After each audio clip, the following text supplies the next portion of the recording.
CNT125 troubleshooting module. We're now moving on to layer 2.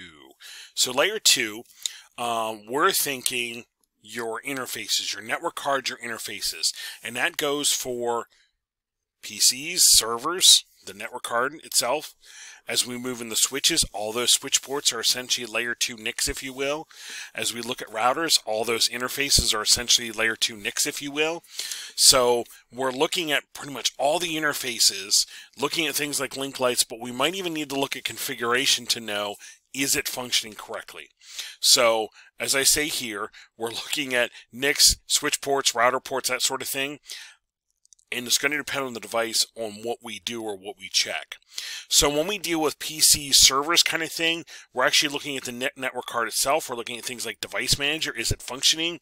I might even look at network and sharing center to know, is it passing data? And I can even run some commands like ARP. Think back to 120 ARP. If you run an ARP command that shows you the MAC address to IP address mapping. If you have an ARP table, you know your NIC is passing data. That's the only way it would have built an ARP table. I could run netstat to know, is there any statistics? Is there any network statistics moving in and out of this device? If it is, then I know my network card is working. If I have a PC where I have Wireshark on, if I launch it and I'm seeing packets come in, I know the network card is working. So it's that kind of stuff that I might even, if I have a PC and I just launch Wireshark for 5 seconds and I see packets moving, I know the network card is working. It is not, that is not the issue. It's something else that's causing maybe the connectivity problem. Okay. So I would make sure my NIC is enabled. I'd make sure, if necessary, update drivers, replace NICs. This is not as common as it used to be, but I want to make sure things like my NIC is enabled, or if I have 2 NICs, if I have a wired and wireless, making sure the appropriate network card is enabled. And I don't have both, and it's confusing. The computer's getting confused as to which one to use. As I move into switches, I'm going to be looking at the running configuration, and I might even be looking specifically at the interfaces themselves. I might even be running commands like show interface and plugging in a specific interface name and looking to see, is this thing on and functioning? And when I do that, I'm looking for results like this. Fast Ethernet 011 is up, line protocol is up. If I see up and up, I know this port is configured and it's on and it should be working. This is helpful, especially when you're remoting into this device from, think about hack. I'm in Harrisburg and I remote into the switch in Lancaster.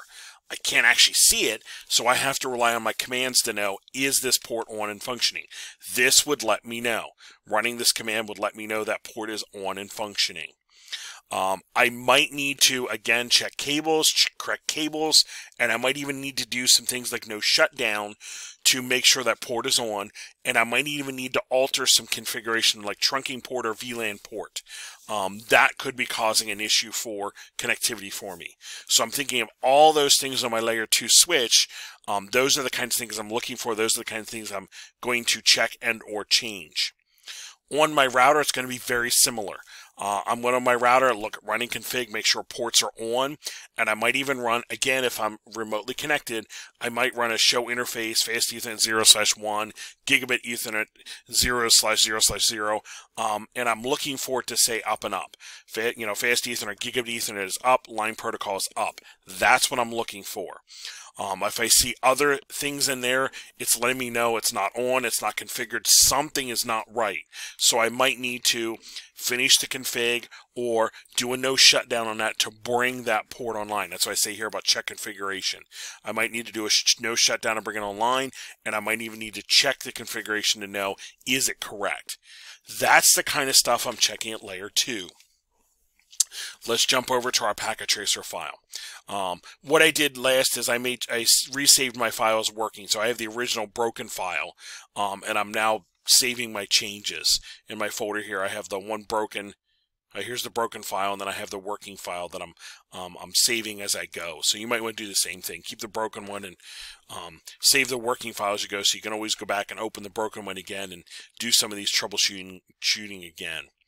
Okay, so I see up here I have a router, I have a link that's down, so I'm going to need to check that. I have some links that are down here as well, and I have a link here that's not functioning. My laptop to my access point is not functioning yet. So I'm going to start at the top and work down. I have the router here.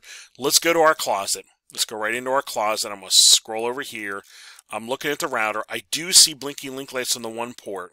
So again, I know the router is on, but I don't see it on this WAN port. Okay. I see a cable there, and I'm going to assume it's plugged in on the other end. I might need to call, my partner at the other site and go, hey, is it plugged in? Oh, yeah, it's plugged in. Is it on? Okay. I might need to check that. But for now, I'm going to check my end before I call them. So I'm going to open the router, go to command line here. I see an error there that I'm going to need to pay attention to. I see an error here that I'm going to need to pay attention to in the very near future. But for now, I'm going to stay on the mission at hand. Cisco enable class, and I'm going to do a show run, and let's just see what we see when we do a running config on the router. Here's my DHCP config. I'm going to keep going. I'm looking at my interfaces. Here's my 00. Here's my sub interfaces. Okay. Here's the outside interface. If I look at the outside interface right now, IP address DHCP, I see it shut down. That port is off. Okay. Well, I'm going to turn that on, but before I do, let's do a show interface, and it's fast Ethernet 0/1. Let's take a peek at it. And what I see here is fast Ethernet 0.1 is administratively down, line protocol is down. Yeah, this baby's off. It does not get more off than that. So again, if I'm remoting in and I can't actually physically see the router, I'm at my site and I remote into this gateway router. Traffic is not getting out, but I can get into it from my LAN side. This would be my clue if I need to turn this port on. So let's do that right off the bat. Config T, interface, fast Ethernet 0/1, no shutdown. And let's see if that responds. It's showing that it's up. It's actually coming online. It's pulling up an IP from the ISP. So if I do a exit here, and I do a show run, let's do show run, and I'll see, hopefully, here we go. I don't see the shutdown there anymore, so I know it's online. And again, if I did a show, if I'm remoting in, show interface, fast Ethernet 0/1, I see a change now. I see is up and line protocol is up.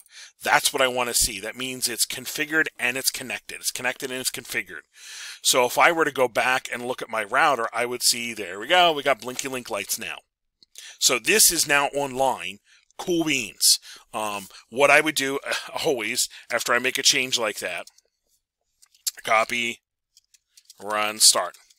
Make sure I save that configuration. Okay, so I'm going to go back to logical real quick. I'm seeing blinking link lights there. Good.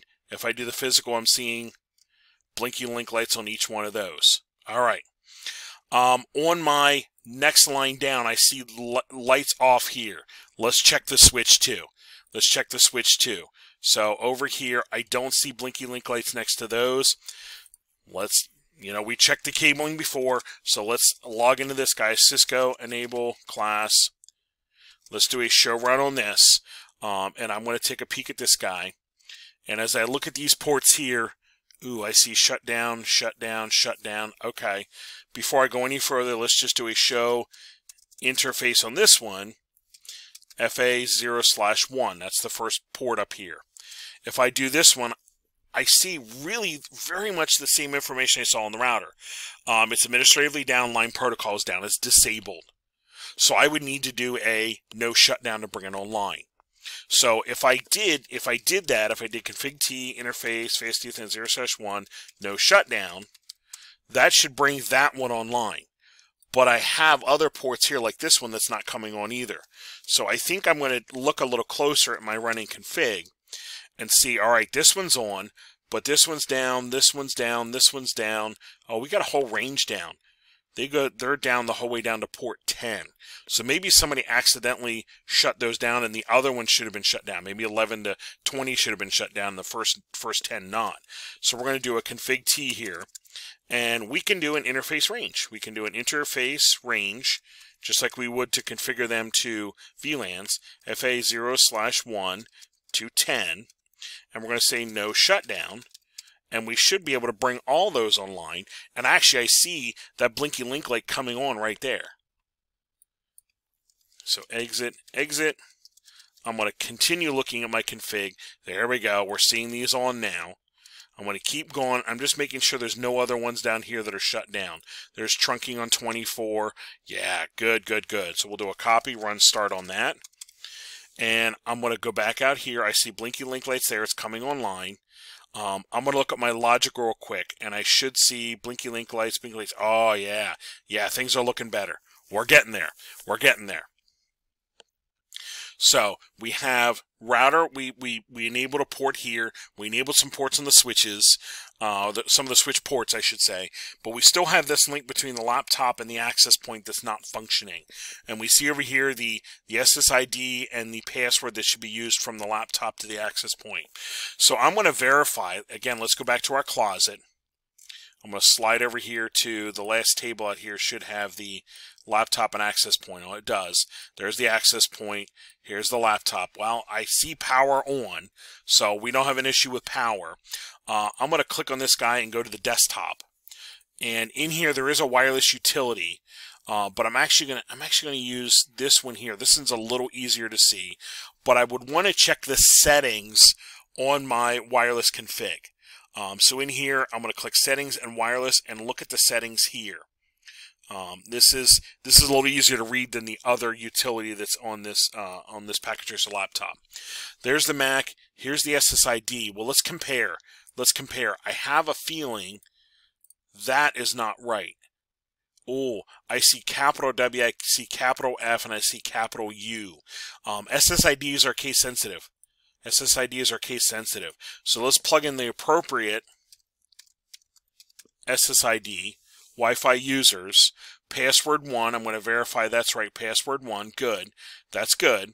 So I'm going to, basically if I plug those in and give it a second, I can close this window here, go back to physical or here. I can go back to the desktop and I can check the IP settings here, and I'm actually picking up an IP. There we go. So it actually now has a connection to the access point, and it's getting an IP. So I now have this layer 2 connection, this network card connection restored here as well. So we now have blinky link lights and connections for layer 1 and 2 in my network. We noticed a couple things were askew, if you will. So I will save my updated file here. Again, I'm working on a file that I named working, so I'm going to save that, and then I can continue on with layer 3 next.